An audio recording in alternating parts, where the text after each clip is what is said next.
انسان جو ہے یہ خطا کا پتلا ہے، اس سے چھوٹے بڑے بہت بڑے بڑے گناہ بھی ہو جاتے ہیں۔ قرآن حکیم نے دو شخصوں کا ذکر کیا ہے، دونوں سے غلطی ہوئی، نسیان ہوئی۔ ایک حضرت آدم علیہ السلام اور ایک ابلیس یعنی شیطان سے۔ اللہ رب العزت نے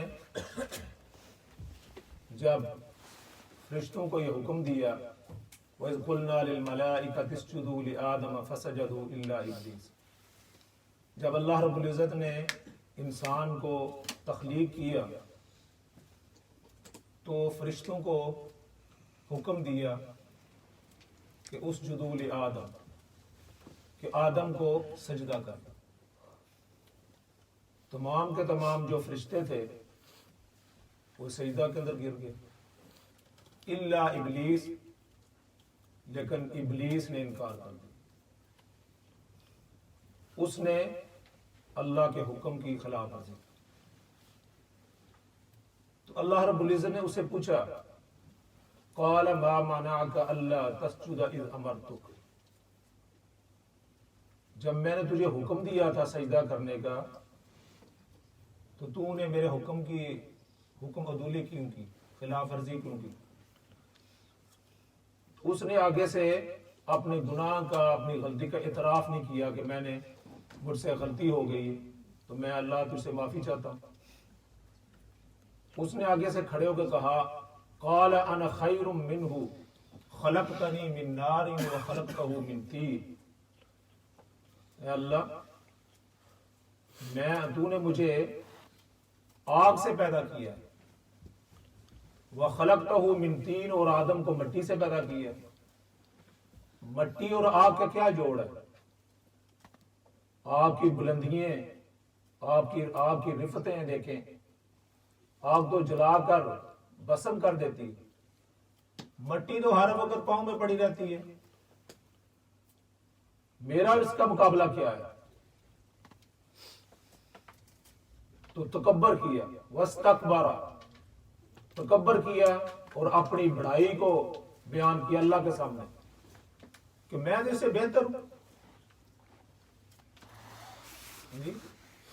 یہ میں مٹی کے آگے سجدہ کروں، لیکن اس نے یہ نہیں دیکھا کہ حکم دینے والا کون ہے۔ حکم تو اللہ رب العزت دے رہے ہیں،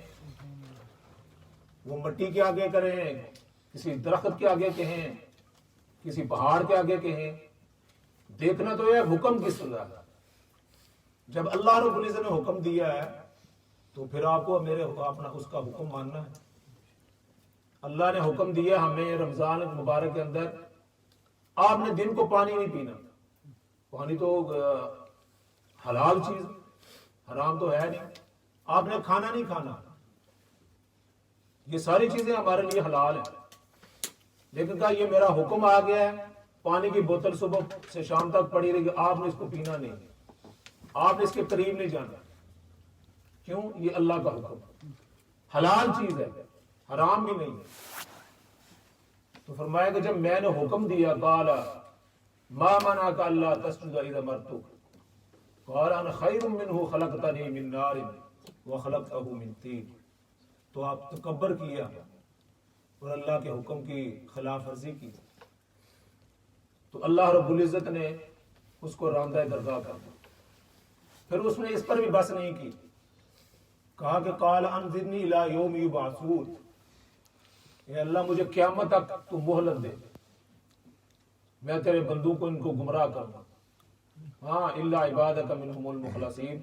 جو تیرے مخلص بندے ہوں گے وہ تو میرے قابو میں نہیں آئیں گے، لیکن باقیوں کو میں انشاءاللہ ورگلا کر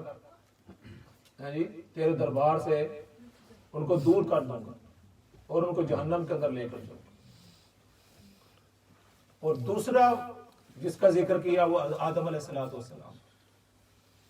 ایک طرف شیطان ہے، ابلیس ہے، اور دوسری طرف حضرت آدم علیہ السلام سے بھی نسیان ہوئی، اللہ رب العزت ان کو کہا آپ جنت کے اندر رہیں، جتنی جنت کی نعمتیں ہیں وہ آپ کھائیں پیئیں، وَلَا تَقْرَبَا هَذِهِ الشَّجَرَةَ، بس آپ نے ایسا کرنا ہے کہ یہ جو ایک درخت ہے اس کے قریب نہیں آپ، وَلَا تَقْرَبَا هَذِهِ الشَّجَرَةَ، باقی کوئی پابندی نہیں۔ فَأَزَلَّهُمَا الشَّيْطَانُ، شیطان نے ان کو پھسلا دیا، شیطان ادھر ہی تھا اور قسمیں کھانے لگا، وَقَاسَمَهُمَا إِنِّي لَكُمَا لَمِنَ النَّاصِحِينَ، قسمیں کھا کر ان کو کہنے لگا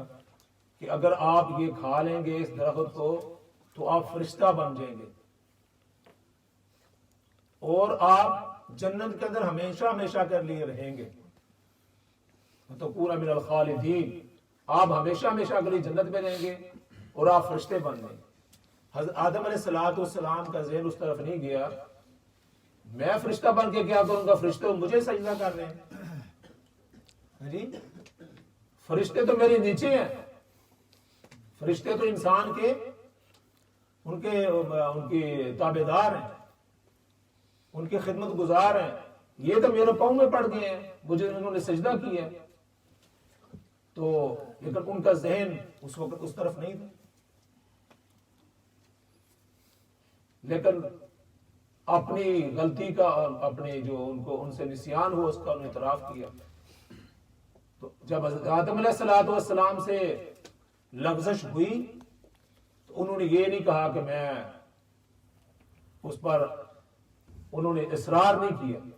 انہوں نے کیا کہا، قالا ربنا ظلمنا انفسنا، اے اللہ ہم نے اپنی جانوں پر ظلم کر، آپ نے ہمیں حکم دیا تھا کہ اس درخت کے قریب نہیں جانا،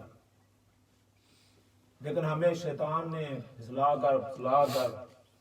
جی ہمیں اس درخت کا قریب لے آئے اور ہم نے کھا لی،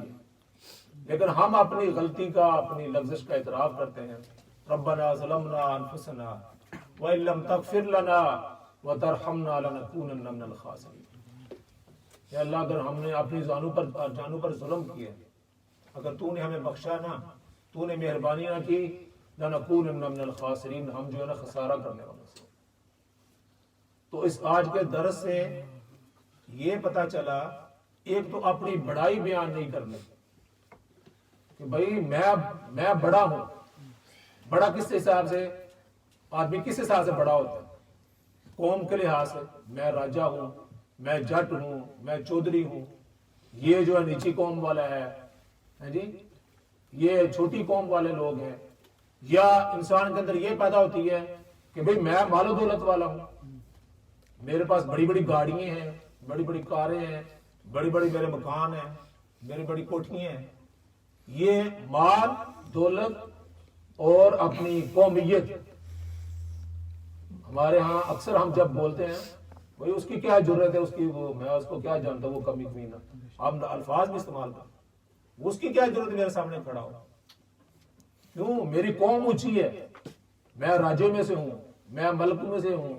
میں چودھری میں سے ہوں، میں جٹو میں سے ہوں، اس کی کیا پوزیشن، قومیت کی وجہ سے، مال و دولت کی وجہ سے،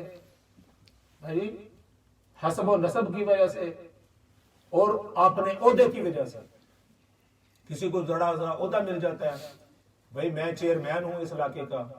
میں کونسلر ہوں، میں ایم پی ہوں، میں منسٹر ہوں، میں وزیر اعظم ہوں، تو ان چیزوں کی وجہ سے انسان کے اندر تکبر پیدا ہوتا،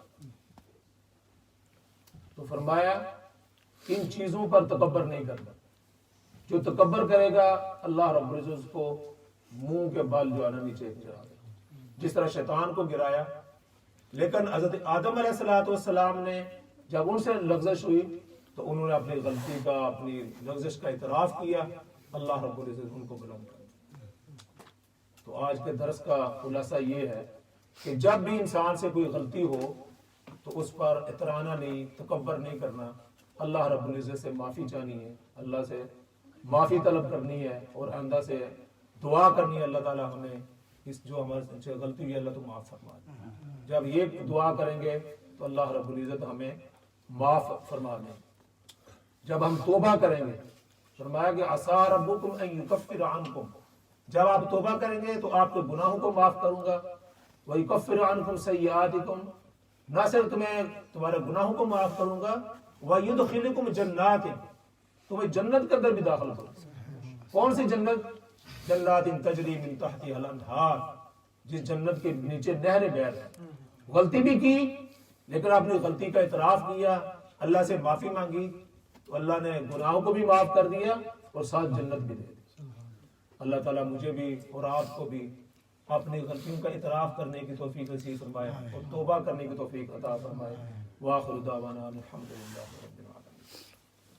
صلاۃ